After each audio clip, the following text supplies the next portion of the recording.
Everyone, எல்லோரும் எப்படி இருக்கீங்க?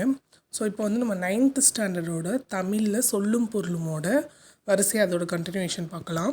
நீங்கள் 6th to 8th வந்து படிச்சுக்கோங்க. ஆனால் 9th 10th ரொம்ப முக்கியம். ஏன்னா அதில் வந்து நிறைய கேட்க சான்ஸ் இருக்குது. ஸோ அதை வந்து நல்லா படிச்சுக்கோங்க, ஓகேவா? ஸோ ஸ்டார்ட் பண்ணலாம். ஃபஸ்ட்டு குரம் பல்லு அப்படின்னா சிற்றிலக்கிய வகைகள், சரிங்களா? குரம் பல்லு அப்படின்னா சிற்றிலக்கிய வகைகள். மூன்றினம்னா துறை, தாளிசை, விருத்தம். இது மூணு தான் வந்து மூன்றினம்னு சொல்கிறாங்க.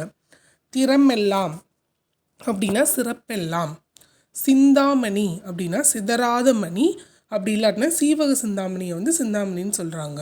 சிந்து அப்படின்னா ஒரு வகை இசைப்பாடல். முக்குணம்னா நம்மளுக்கு தெரியும் 3 குணங்கள், ஓகேவா? அது என்னென்னா சத்துவம், ராசசம், தாமசம், சரிங்களா? சத்துவம், இது மூணுத்துக்குமே எக்ஸ்ப்ளனேஷன் கொடுத்துருக்காங்க. சத்துவம்னா அமைதி, மேன்மை ஆகியவற்றை சுட்டும் குணம் தான் சத்துவம். ராசசம் அப்படின்னா போர், தீவிரமான செயல்களை குறிக்கும் குணம். தாமசம்னா சோம்பல், தாழ்மை போன்றவற்றை குறிக்கும் குணம், ஓகேவா? அடுத்து 10 குணம்னா செறிவு, சமநிலை முதலிய 10 குண அணிகள். அதை சேர்த்து மொத்தமாக 10 குணம் அப்படின்னு சொல்கிறாங்க.